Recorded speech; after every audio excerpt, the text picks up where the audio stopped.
अस्सलाम वालेकुम स्टूडेंट्स, आज हम इंग्लिश का यूनिट नंबर 2 जो है उसकी एक्सरसाइज को सॉल्व करेंगे। यूनिट का नाम है glimpse from life of the रसूल ऑफ अल्लाह हज़रत मोहम्मद सल्लल्लाहु अलैहि वसल्लम। तो बच्चों, सबसे पहले हम इसका वर्ड बैंक जो है उसको रीड करेंगे।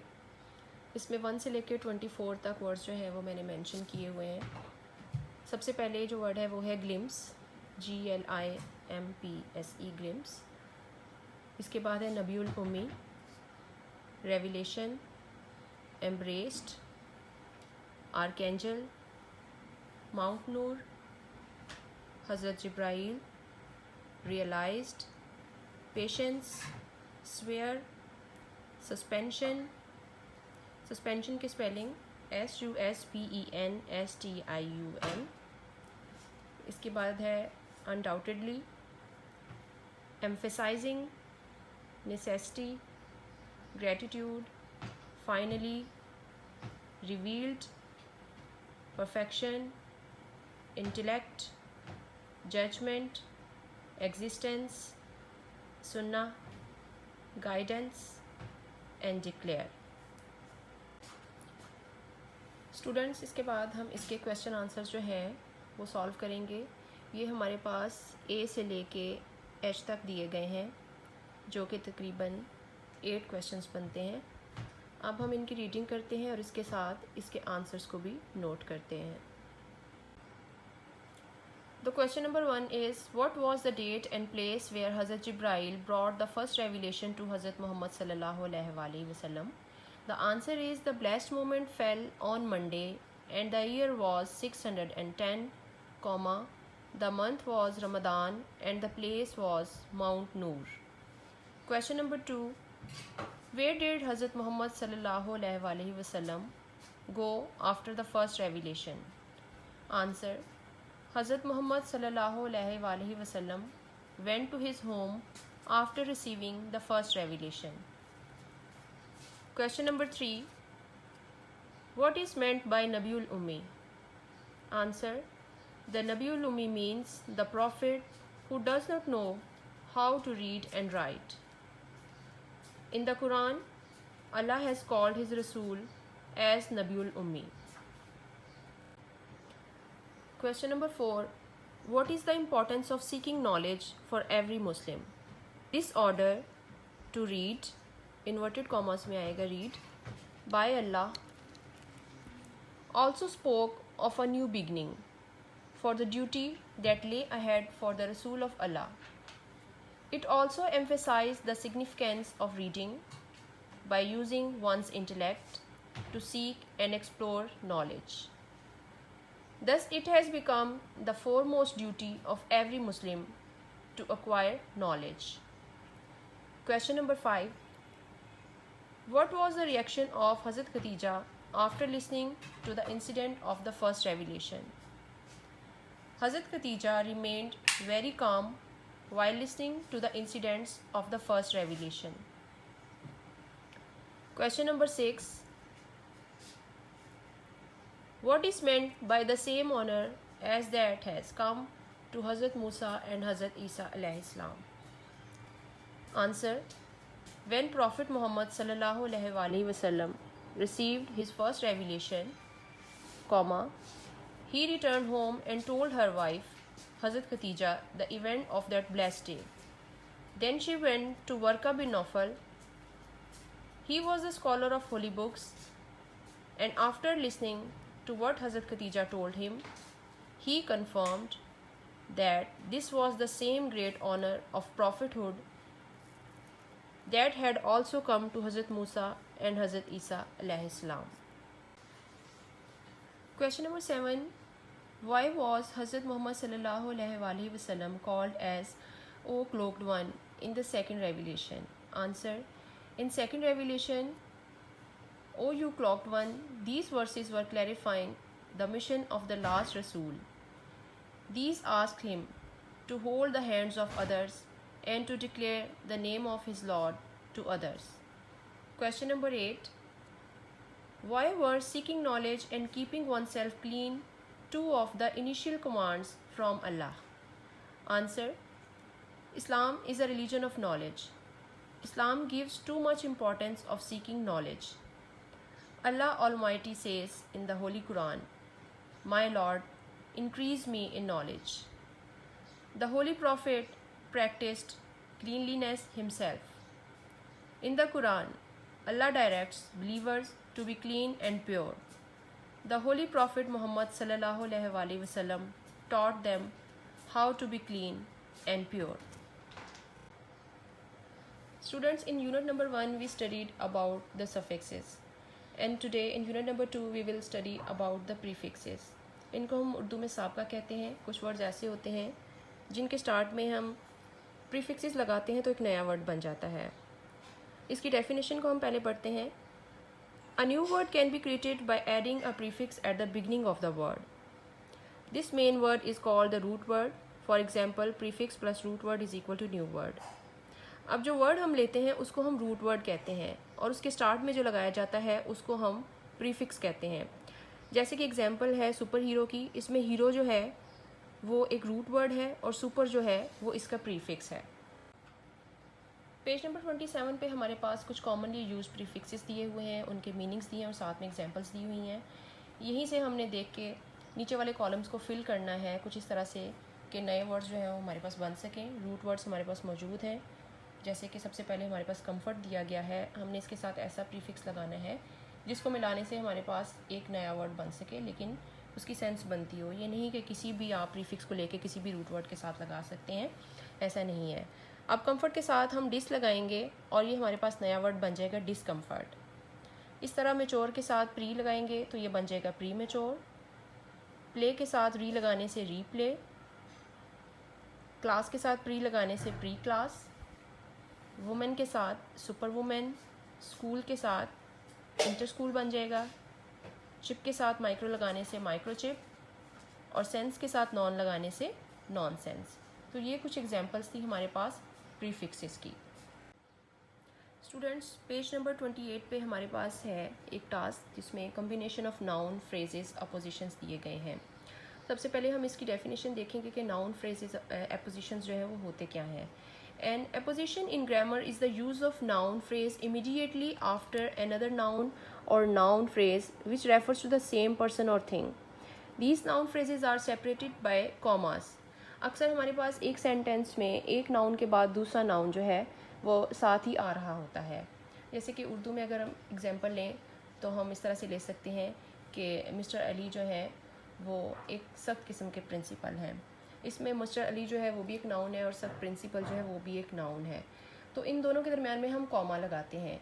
इसी तरह इंग्लिश में कुछ एग्जांपल्स दी गई हैं हमारे पास, जैसे कि है Mrs Khan a strict principal will deal with the naughty boys. इसमें मिसिस खान जो है वो नाउन है और आ स्ट्रिक्ट प्रिंसिपल कि वो एक सख्त प्रिंसिपल है, ये इसकी एपोजिशन है. इन दोनों के दरमियान में हम कॉमा लगाएंगे. इस तरह से एग्जाम्पल नंबर बी में अली द स्कूल टॉपर. इसमें अली जो है वो नाउन है और द स्कूल टॉपर एपोजिशन है. Set a new record of achieving the highest percentage in annual results. तो इसी तरह से हमने नीचे गए टास्क में जो 5 हमारे पास सेंटेंसेस दिए गए हैं इनमें नाउन और एपोजिशंस जो हैं उनको मेंशन करना है और उनके दरमियान में कॉमास लगाने हैं ताकि वो क्लियर हो सके हमारे पास. Add commas to mark off a noun or a noun phrase in apposition or a noun phrase in apposition.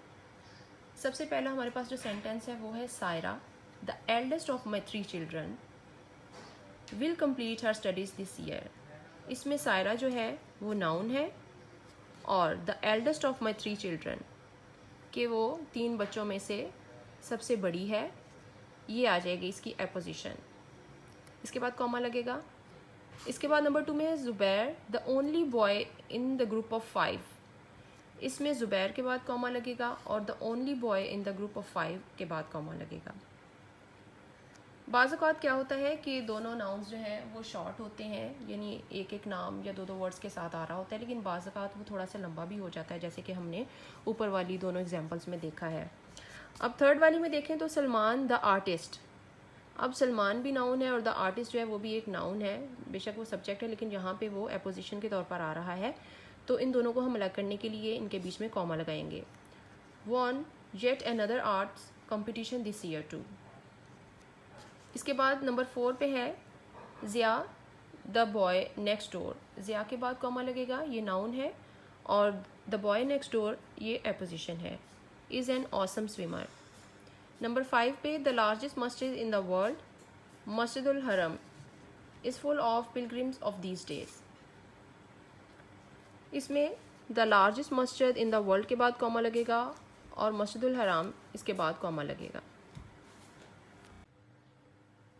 जो नेक्स्ट टास्क हमारे पास है उसमें हमने फिल इन द ब्लैंक्स करना है by selecting a suitable phrasal verb from the options given against each sentence. हर एक sentence के आगे 3 ऑप्शंस दी गई हैं और हमने जो करेक्ट ऑप्शन है उसको हमने फिल करना है।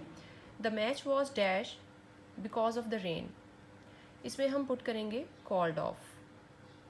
Number 2, can you dash easily or should I get a ladder, the answer is climb down. Number 3, how did he dash their bad behavior, the answer is account for.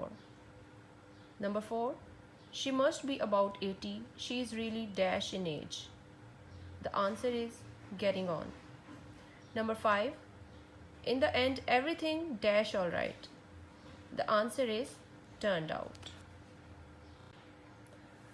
हमारा जो next topic है वो है page number 29 पे clauses and types of clauses. अब हमने पहले देखना है कि क्लॉजेज किसे कहते हैं। इसकी डेफिनेशन को रीड आउट करते हैं।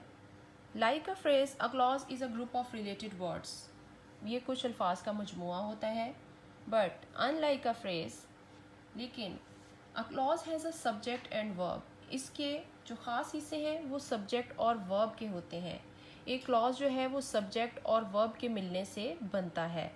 जैसे कि एक एग्जांपल मैंने दी है, आई ईट, इसमें आई जो है वो सब्जेक्ट है और ईट क्या है, एक वर्ब है, यानी कि मैं खाता हूँ। यहाँ पर इसकी 4 जो है वो टाइप्स दी गई हैं, जिनमें है मेन और प्रिंसिपल क्लॉज या इंडिपेंडेंट क्लॉज। नंबर 2 पे है सबॉर्डिनेट, नंबर 3 पे रिलेटिव और नंबर 4 पे noun clause.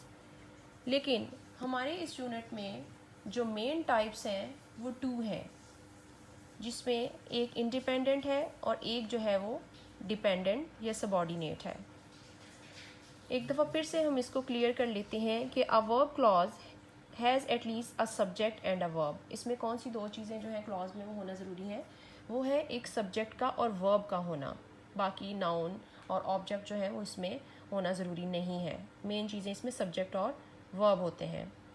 Other characteristics will help you distinguish one type of clause from another. An independent clause, along with having a subject and verb, expresses a complete thought and can stand alone as a coherent sentence. In contrast, a subordinate or dependent clause does not express a complete thought and therefore is not a sentence. अब यहाँ पर उसने हमें समझाने के लिए 5 examples दी हैं और इसको उसने खुद से ही एक्सप्लेन किया है। हमने इसमें कुछ नहीं करना, जस्ट हमने इसको अंडरस्टैंड करना है कि इसमें से डिपेंडेंट और इंडिपेंडेंट क्लॉजेस कौन से हैं। तो यहाँ मैं आपको बताती चलूँ कि इंडिपेंडेंट क्लॉज वो होता है जिसका एक कंप्लीट थॉट होता है, एक जुमले की मुकम्मल समझ होती है, आगे फुल स्टॉप होता है, बात ख़त्म हो जाती है। जैसे उर्दू में इसकी एग्जांपल है कि मैंने सेब खाया, इंडिपेंडेंट क्लॉज है, एक बात जो है कंप्लीट उसकी समझ हमें आ गई है। लेकिन अगर कोई सेंटेंस इस तरह से हो कि अगर बारिश होती और इसके बाद जुमला जो है अधूरा छोड़ दिया गया है, हमें नहीं पता कि उसके आगे क्या है, तो इसको हम बोलेंगे कि ये डिपेंडेंट क्लॉज है। तो अब हम इसको देखते हैं इंग्लिश में। Number 1 is when I get home, जब मैं घर आया। अब इसमें आगे कोई भी बात नहीं है, कंप्लीट थॉट नहीं है, तो हम इसे कहेंगे कि ये डिपेंडेंट क्लॉज है या फिर सबॉर्डिनेट क्लॉज है। The next is the lights are not on, lights जो है वो ऑन नहीं है, फुल स्टॉप है आगे, इसको हम बोलेंगे कि ये इंडिपेंडेंट क्लॉज है। नंबर 3 पे है व्हेन यू वेक अप, जब तुम उठोगे। इसके आगे कोई भी जुमले की सेंस नहीं है, हमें नहीं पता इसके आगे क्या है, तो हम इसको बोलेंगे कि ये डिपेंडेंट और सबॉर्डिनेट क्लॉज है। नंबर 4 पे है put it on the shelf, full stop, ये हो जाएगा इंडिपेंडेंट क्लॉज। जिसकी हमें मुकम्मल थॉट समझ आती है उसको हम बोलेंगे कि ये इंडिपेंडेंट क्लॉज है। नंबर 5 पे है since it fell on the floor, जब से ये फर्श पे गिरा हुआ है।